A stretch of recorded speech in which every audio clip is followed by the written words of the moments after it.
Hello students, आप सबका बहुत बहुत स्वागत है नाइन्थ लेक्चर में। और ये हमारा सब्जेक्ट है building repair and maintenance management.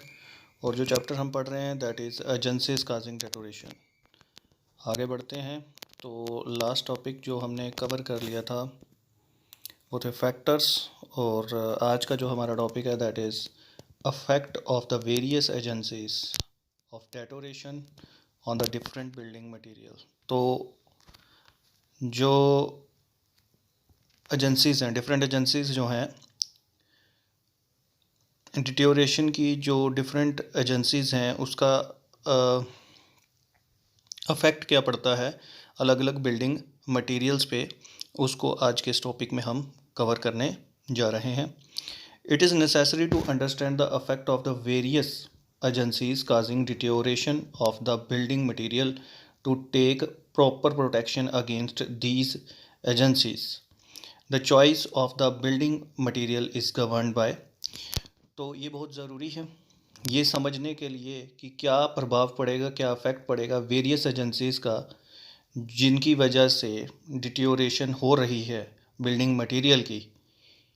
किस लिए ज़रूरी है? टू टेक प्रॉपर प्रोटेक्शन, ताकि हम एक प्रॉपर प्रोटेक्शन ले सकें इन एजेंसीज़ के अगेंस्ट। क्योंकि अगर हमें पता है कि डिटोरेशन जो है वो इस बिल्डिंग मटेरियल इस वजह से कॉज हो रही है, इस एजेंसीज़ की वजह से कॉज हो रही है और इस एजेंसी की वजह से ये अफेक्ट पड़ रहा है, तो हम उसके अगेंस्ट प्रॉपर प्रोटेक्शन ले सकते हैं। The choice of the building material is govern by. Building material की चॉइस जो है वो किससे गवर्न की जाती है? तो सबसे पहले तो ability to withstand the effect of the climate. क्या क्लाइमेट के इफेक्ट को वो रोक सकता है, क्या बर्दाश्त कर सकता है? Ability to fulfil the designed functions. Ability to fulfil the design functions, जो डिज़ाइन फंक्शंस हैं,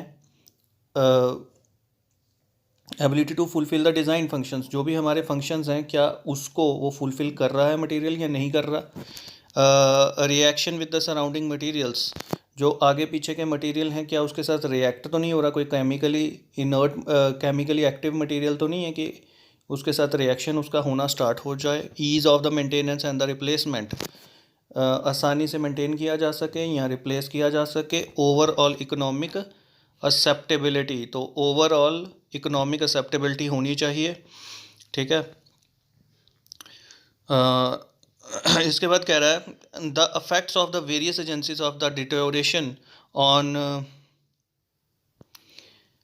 different building materials is as follow. तो क्या क्या अफेक्ट होते हैं डिटोरेशन के डिफरेंट बिल्डिंग मटेरियल पे, वो लिखे हुए हैं। सबसे पहले हम बात करते हैं ब्रिक्स की। Generally bricks have a good durability. वैसे तो ब्रिक्स की जो ड्यूरेबिलिटी है वो काफ़ी अच्छी होती है। The most common affect of the weathering on the bricks are, जो सबसे कॉमन अफेक्ट पड़ रहा है वेदरिंग का जो ब्रिक्स पे अफेक्ट होता है, इसमें सबसे पहला आता है एफ्लोरेसेंस, ठीक है। तो जो भी बारिश, धूप, गर्मी की वजह से जो अफेक्ट बढ़ता है उसमें सबसे पहला आता है एफ्लोरेसेंस। अब ये एफ्लोरेसेंस क्या है? Deposition of the white powdery material causing the disfigurement of the bricks. Bricks के ऊपर एक वाइट सॉल्ट इकट्ठा हो जाता है, उसको एफ्लोरेसेंस कहते हैं हम। तो second is spalling of the external surfaces. Spalling का मतलब होता है उसका ब्रेक डाउन होना छोटे छोटे टुकड़ों में, ठीक है, तो टूटना। तो स्पॉलिंग ऑफ द एक्सटर्नल सरफेसेस जो हैं वो टूटने स्टार्ट हो जाती है। और चेंज इन द अपेयरेंस में चेंज आना स्टार्ट हो जाता है। जिस तरह से वो दिख रहा है वैसा वो दिखेगा नहीं, अपेयरेंस में चेंज आ जाएगा। उसके बाद हमारा आ जाता है टिम्बर के बारे में बात करते हैं। The following are the affect on the durability of the timber. Durability of the timber पे क्या अफेक्ट पड़ता है? Timber decays as a result of the destructive action of the fungi called dry rot growing on it. Timber decay होने लग पड़ता है, ख़राब होने लगता है किसके रिजल्ट में? Destructive action of the fungi के एक्शन की वजह से। Dry rot requires moisture content of about 20%। Dry rot जो है उसको चाहिए मॉइस्चर कंटेंट कितना चाहिए? 20% मॉइस्चर कंटेंट चाहिए। एंड स्प्रेड्स वेरी रैपिडली, और बहुत जल्दी फैलता है ये। Insect infestation, that is the beetles, termites destroys timber used in the building. तो इंसेक्ट इन्फेस्टेशन जो है, दैट इज़ बीटल्स और टर्माइट्स, ये लकड़ी को बहुत जल्दी ख़राब कर देते हैं used in the building. Exposure to the natural weathering agents such as the rain, wind and the temperature contribute a lot to fast decay of the timber. Exposure of the natural weathering agents, जो natural weathering agents हैं, इसका exposure जो है, जैसे to such as rain होगी, wind हो गया, temperature हो गया, कंट्रीब्यूट करता है बहुत ज़्यादा डिके ऑफ द टिम्बर को डिके करने में इसका बहुत अहम रोल है. ठीक है, वेदरिंग एजेंसीज का. Following steps are taken to avoid the deterioration of the timber को डेटोरेट ना होने के लिए हम ये स्टेप्स लेते हैं. Proper seasoning of the timber की सीजनिंग बड़े अच्छे से की होनी चाहिए. सीजनिंग आपको पता है, उसमें से मॉइस्चर को निकाल देना. Reduction of the moisture content to the optimum level is done to make it last longer. लंबे समय तक टिकने के लिए हम इसमें से मॉइस्चर कंटेंट जो है इसको रिड्यूस कर देते हैं. सेकेंड आ गया preservation are used to preservatives are used to preserve the timber from decaying. तो हम प्रिजर्वेटिव्स का इस्तेमाल करते हैं टिम्बर को प्रिजर्व करने के लिए for decaying. Such treatment is done to ensure a longer trouble free life of the timber. तो प्रिजर्वेटिव्स का इस्तेमाल किया जाता है लकड़ी को प्रिजर्व करने के लिए, डिके नहीं हो. जैसे such as the treatment is done to ensure a longer trouble free life of the timber. ठीक है, ताकि हमारा जो टिम्बर है ये लंबे समय तक टिके भी और इसकी ज़िंदगी जो है, जो लाइफ है, लंबे समय तक रहे बिना किसी ट्रबल के. तो अब बात करते हैं कंक्रीट की. Concrete is relatively durable material. Concrete एक ड्यूरेबल मटेरियल है, यानी it can withstand the effect of the weathering agencies, but its durability is affected due to the following factors. इसकी ड्यूरेबिलिटी कुछ फैक्टर्स की वजह से अफेक्ट होती है. जैसे आता है freezing and the thawing. Water entering in the pores voids of the concrete freezes in cold climate. तो जो water enter in the pores, जब पानी जो है वॉइड्स हो गए, जो गैप होते हैं कंक्रीट के, जो अंदर छोटे छोटे वॉइड्स होंगे, उसके अंदर जैसे पानी आ जाएगा, ठीक है, freezes in the cold climate. ठंडे टेम्परेचर में वो कोल्ड टेम्परेचर में पानी जो है वो बर्फ़ में कन्वर्ट हो जाएगा. ठीक है, अगर समझ लो पानी उसके अंदर आया और बाहर से मौसम ठंडा हो चुका है तो वो फ्रीज हो जाएगा, बर्फ़ बन जाएगा. Due to the increase in the volume of the water on freezing results इन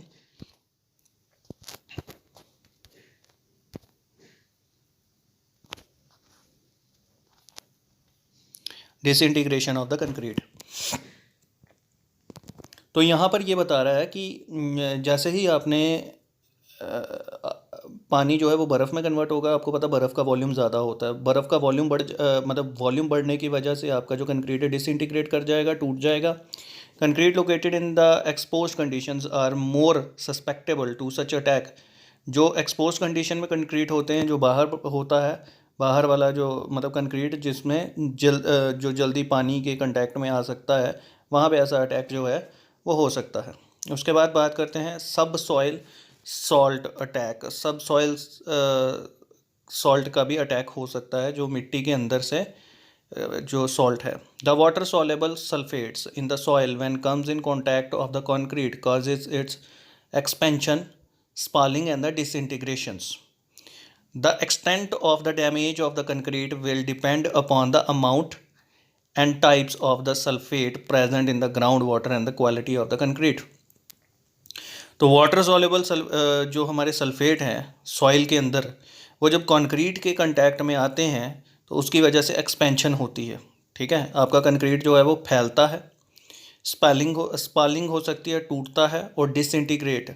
ठीक है, डिसइंटीग्रेशन का मतलब भी वही ब्रेक डाउन और टूट रहा है छोटे छोटे टुकड़ों में. The extent of the damage of the concrete will depend upon the amount of the type of the sulphate present in the ground water. तो ये जो डैमेज है कंक्रीट का, ये किस पे डिपेंड करता है कि कितना होगा, ये डिपेंड करता है amount and the type of the sulphate. ठीक है, कि कितना अमाउंट और किस तरह का सल्फेट जो है वो प्रेजेंट था ग्राउंड वाटर के अंदर, उसी के हिसाब से उसमें डैमेज होगा। Alkali aggregate reaction, alkali aggregate reaction, silica present in the aggregate react with the alkalis of cement in the presence of the water, silica present in the aggregate। अब alkali aggregate reaction भी हो सकती है, कह रहा है जो silica present है एग्रीगेट के अंदर वो रिएक्ट करता है with the alkalis of the cement, cement के एल्कलाइज के साथ in the presence of the water, water की प्रेजेंट में, एंड काजेज एक्सपेंशन, और इसकी वजह से एक्सपेंशन होती है, and subsequent damage to the concrete, और कंक्रीट को डैमेज करती है। करोजन ऑफ द स्टील, अब स्टील की करोजन के बारे में बात करते हैं। Corrosion of the steel bars in RCC structures reduces the durability of the concrete in contact। Corrosion of the steel bars, जो स्टील बार्स को जंग लगता है, ठीक है, corrosion of the steel bar in RCC structure reduces the durability, वो भी durability जो है कंक्रीट की उसको अफेक्ट करता है। जो सरिया अगर उसको जंग लग गया है तो आरसीसी जो है उसको उसकी ड्यूरेबिलिटी अफेक्ट होगी in contact with steel bars. Rusting of the steel bars causes spalling and the cracking of the concrete, अगर रस्ट लग गया है तो इसकी वजह से आपका कंक्रीट जो है उसमें स्पालिंग होगी, वो ब्रेक डाउन होगा, टूटेगा छोटे टुकड़ों में, या क्रैक्स डेवलप हो जाएंगे उसके अंदर। Deterioration is aggravated in case the concrete is permeable और the concrete cover to steel reinforcement is inadequate। तो डिट्योरेशन यहाँ पे बोल रहा है वो तब होती है जब आपका कंक्रीट जो है वो या तो परमिएबल है या तो कंक्रीट में जो कवर दिया हुआ है, ठीक है, स्टील के नीचे कवर दिया जाता है कंक्रीट का, अगर वो इनएडिक्वेट है तब भी आपकी डिट्योरेशन के जो चांसेस हैं वो बढ़ जाते हैं यहाँ पे। Affect of the deterioration of concrete can be controlled by the following steps. तो इन स्टेप्स की मदद से हम कंक्रीट के अफेक्ट को जो डिट्योरेशन का जो अफेक्ट है उसको कंक्रीट में कंट्रोल कर सकते हैं। तो सबसे पहले है using optimum water cement ratio.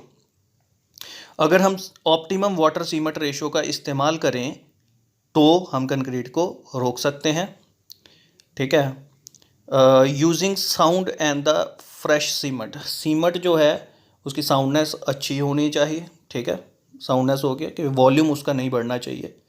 Fresh cement का इस्तेमाल करो, साउंड सीमेंट का इस्तेमाल करो। Using durable densely graded and non reactive aggregates, durable होने चाहिए, लंबे समय तक टिकने वाले। डेंसली ग्रेडेड, डेंसली ग्रेडेड यानी उनकी डेंसिटी अच्छी होनी चाहिए। डेंसिटी होगी ये मतलब सभी ग्रेड्स के आप लगा लो, छोटे से छोटा बड़े से बड़ा, ताकि गैप्स जो हैं उसके अंदर के मतलब बीच में वॉइड्स कम हो, ज़्यादा से ज़्यादा जो है वो उसके वॉइड्स जो हैं वो फिलअप हों। तो अलग अलग अगर आप सारे ग्रेड्स का इस्तेमाल करते हो तो मतलब हर ग्रेड का छोटे से छोटा एग्रीगेट भी इस्तेमाल कर रहे हो, बड़े से बड़ा भी, तो उसके जो बड़े वाले के अंदर जो वॉइड्स होते हैं उसको छोटा वाला ले लेता है। वेल ग्रेडेड जिसको बोलते हैं, वेल ग्रेडेड एग्रीगेट्स होते हैं और इसके बीच के जो गैप्स हैं वो फिलअप होते जाते हैं। एंड नॉन रिएक्टिव एग्रीगेट्स, और नॉन रिएक्टिव जो एग्रीगेट्स हैं इन सभी को हम यहाँ पर इनका इस्तेमाल करने से हमारा जो कंक्रीट है उसकी डिट्योरेशन का अफेक्ट जो है उसको रिड्यूस किया जा सकता है। Using proper batching and mixing equipments and method, using proper batching, अच्छे से अगर हम बैचिंग करते हैं, and mixing equipments and the methods, तो बैचिंग अच्छी होनी चाहिए, मिक्सिंग इक्विपमेंट्स अच्छे होने चाहिए और मेथड टेक्निक भी अच्छी होनी चाहिए। Providing through and uniform compaction, compaction अच्छी होनी चाहिए। एंड लास्ट में हमारा आता है प्रोवाइडिंग प्रॉपर क्यूरिंग, और अच्छे से हमारी क्यूरिंग जो है वो होनी चाहिए, पानी जो है हमें इसको देते रहना है। तो दोस्तों इस लेक्चर में हम इतना ही रखते हैं। अगर आपको कोई किसी भी तरह का कोई डाउट है या आपको PDF वगैरह चाहिए, आप मेरे व्हाट्सएप नंबर पर कांटेक्ट कर सकते हैं।